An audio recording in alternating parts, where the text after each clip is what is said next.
Welcome to the Genius Factory. Enjoy the video.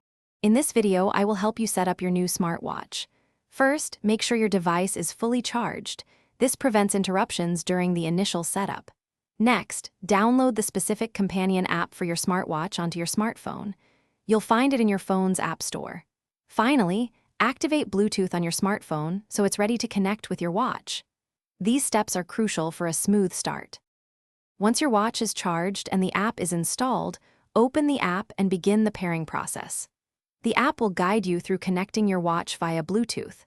Remember to grant all necessary permissions the app requests. This ensures features like notifications work properly. After pairing, you can customize essential settings such as your language, time zone, and how the date is displayed. Hey everyone, if you're finding this guide helpful, please hit that subscribe button and give us a like. Quick recommendation. On another note, for those who love to read, check out the new Kindle Paperwhite. It's perfect for reading anywhere, anytime, with its glare-free display. You can find the link for the Kindle and other fantastic deals in the description below.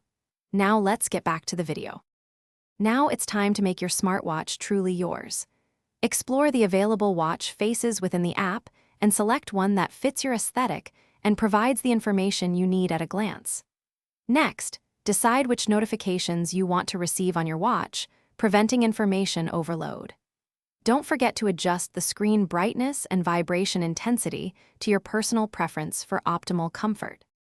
Your smartwatch is a powerful health companion. Take a moment to set up its health tracking features, such as continuous heart rate monitoring and daily step goals. You can also explore and install additional apps or widgets to enhance your watch's functionality. Finally, always check for and install any available software updates. These updates often bring new features and important performance improvements. Thanks for watching. If you found this helpful, don't forget to like and subscribe.